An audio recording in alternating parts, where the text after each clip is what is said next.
Further, we know that the measuring quantity, the value of this remains same whatever is the units. Right?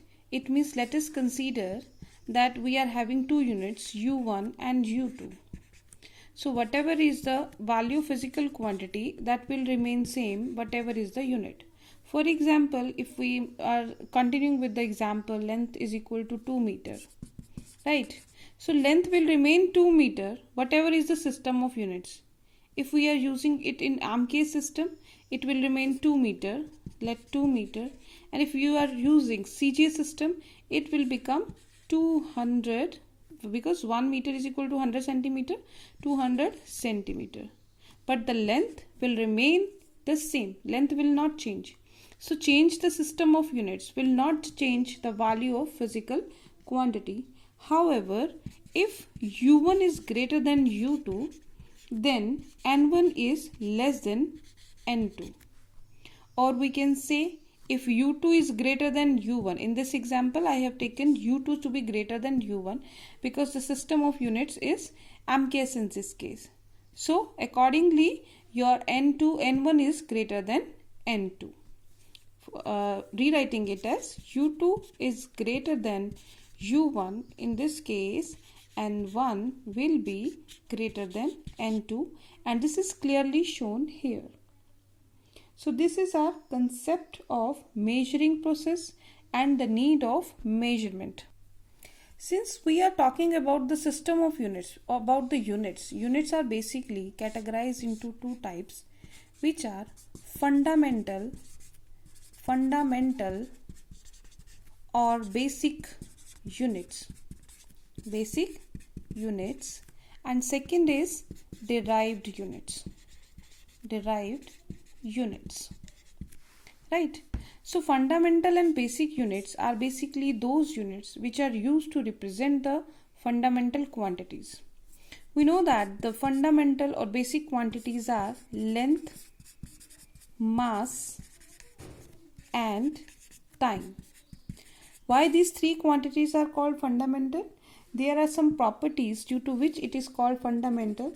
The most important property is that these units cannot be obtained from one another. Right? Since these cannot be derived from one another, so that is why these are called fundamental. Another property, you can write that these are simplest physical quantities. Simplest quantities which we are going to measure. Right? So these are two basic, there are many more, but these are two basic properties which define that length, mass and time are the basic units.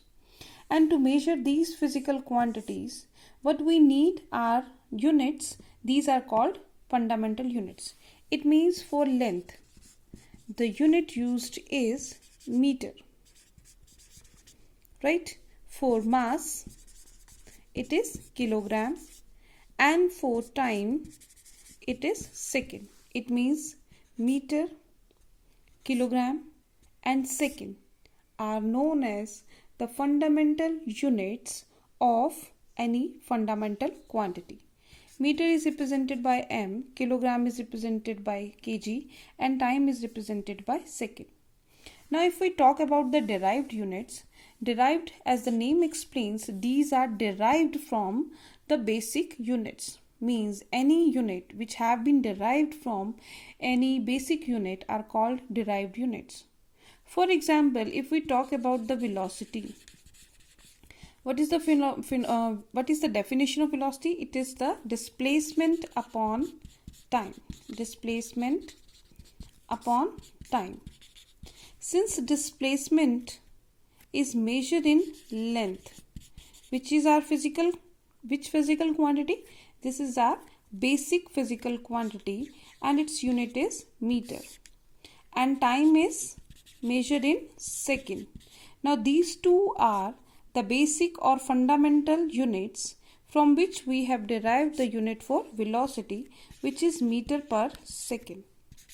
Similarly, if we talk about the momentum, momentum is represented as m into v. M is mass and v is velocity.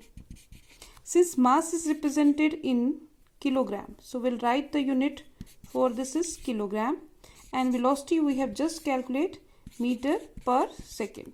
So this is the another unit which have been derived with the help of basic units.